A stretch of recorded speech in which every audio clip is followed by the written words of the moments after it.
see now. Jefferson, Tom Paine, George Mason, Where Benjamin... are you sending us this time, Dr. Apple? Can we go to early America, like you said? That's just what I was setting up for you here. But we live in America. I wonder if we can really learn anything by going back in history. Well, do you know how the United States came into being? Do you know how hard people had to work to make sure the freedom we won from England wouldn't be lost? I don't know much about it. Do you, Lisa? Sure. We fought the revolution, and then we set up our own government. It wasn't so hard. I think you'd better go on this ride and then see how you feel about it. Just put on these belt transporters, and they'll take you to 4 different events around the time of the revolution. All you have to do is say you want to move on, and the transporters will take you automatically. Okay. Where do we go first? To the Revolutionary War? Almost. You're going to visit the man who wrote the Declaration of Independence. Are you all set? Sure. Let's go.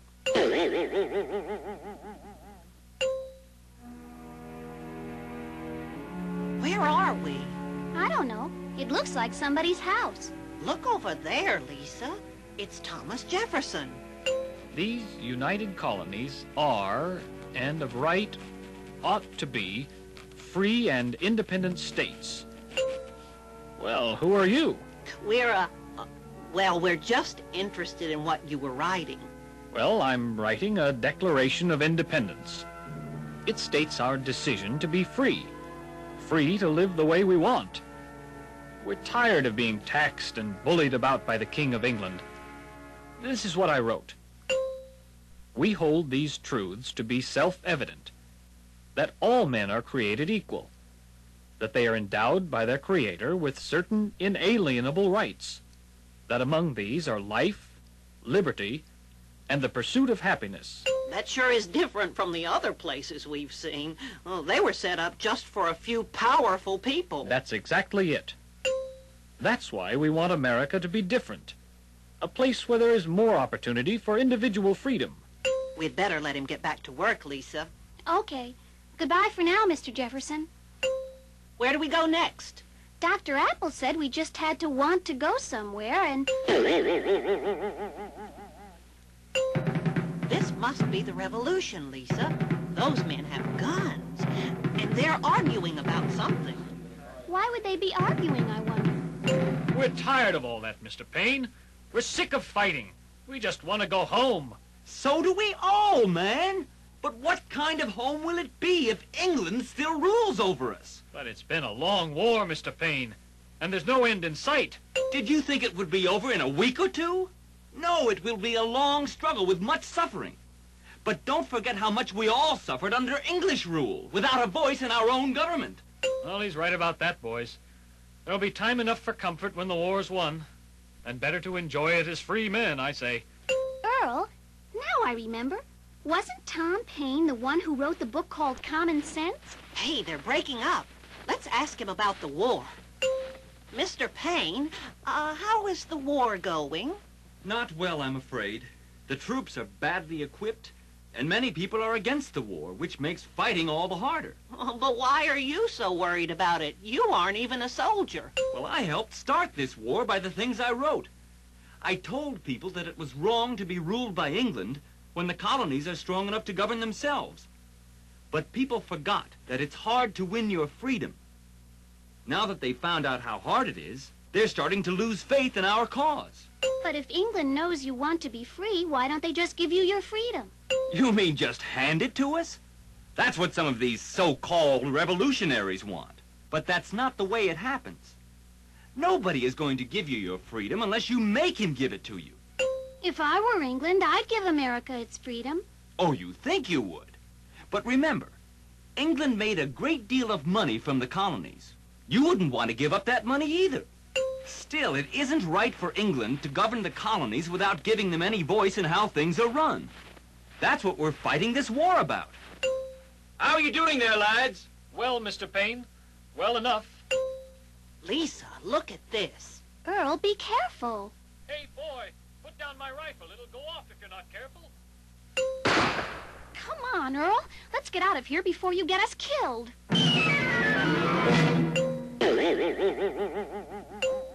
was a dumb thing to do, Earl. You could have hurt somebody. I wasn't aiming at anyone. Well, just be careful or you'll get us into trouble again. Good morning.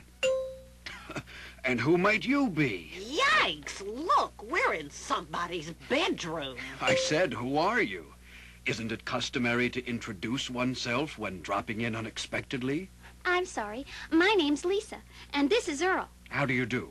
My name is Franklin, Benjamin Franklin. I suppose you've come for an interview. Everybody wants to know what we've been doing at the convention. It really is a secret, you know. But I suppose I could tell you. What convention? The Constitutional Convention, of course. You mean the war's already over? I didn't even get to see one battle. Remember, the battles aren't as important as the ideas you're fighting for. And besides, the biggest battle of all is making sure the new government is set up according to those same ideas. I still don't know what he means by the Constitutional Convention. That's where they made the Constitution. People from each state came together to decide what kind of government the United States would have. You mean they just choose whichever kind they want? No. We're making a new one. A government of the people.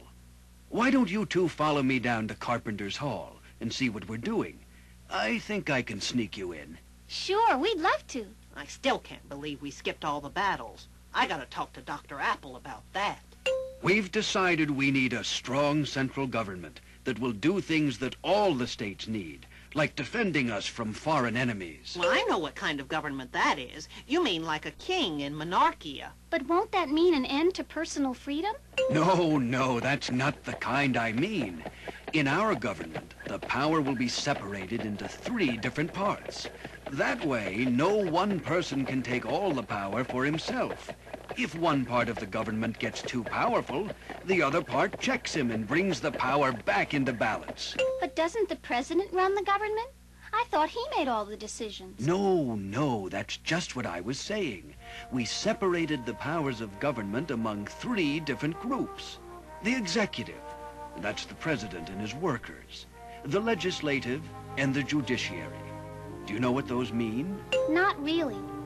Well, the legislature makes the laws, the executive enforces the laws, and the judiciary judges people who break the laws and sees that no unconstitutional laws are made. Do you think that will keep people free? What is it that keeps people from being free? Isn't it when the government has all the power and stops listening to what the people want? And when the people lose their voice in how things are run? Yeah, Lisa and I have been to places like that, haven't we, Lisa? The people with the power always walk all over you. But I don't see what will keep this government from doing that same thing.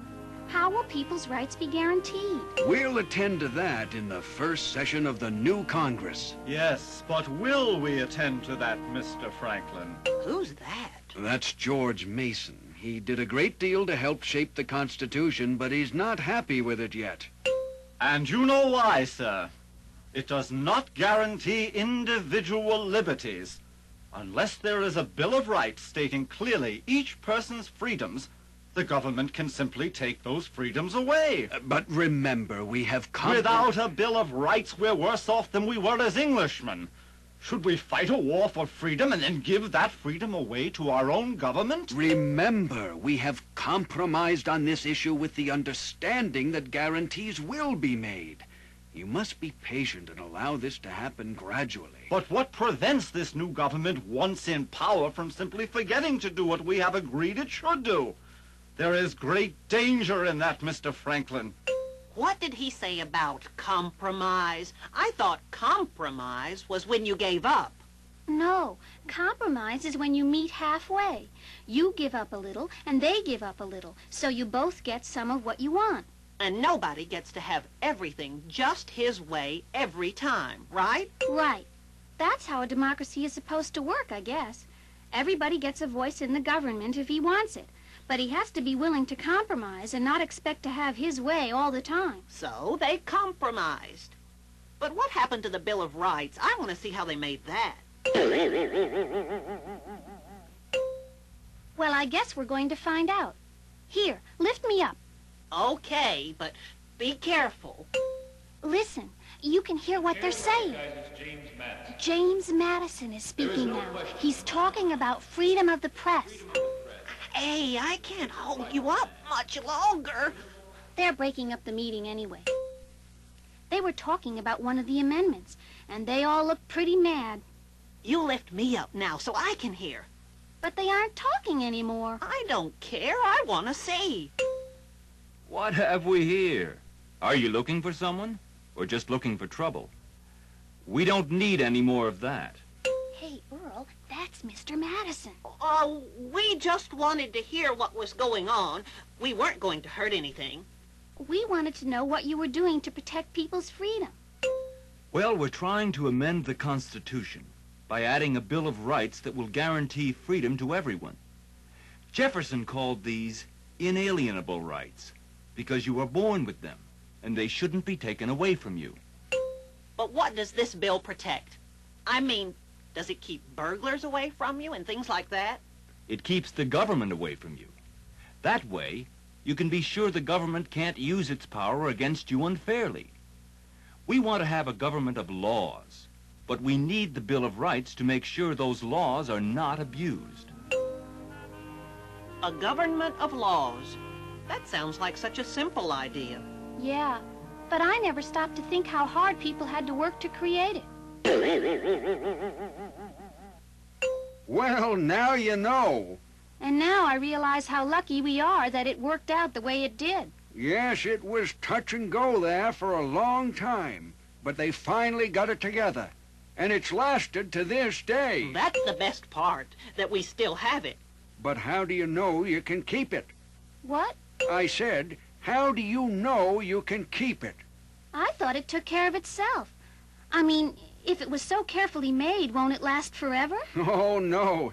Good things last only as long as they're protected and cared for. And there's only one way to protect it. I bet I know how. In order to protect it, you have to understand it. If you don't know how it works, you won't know when it isn't working right. That's it. That's it exactly. Well, thanks for everything, Dr. Apple.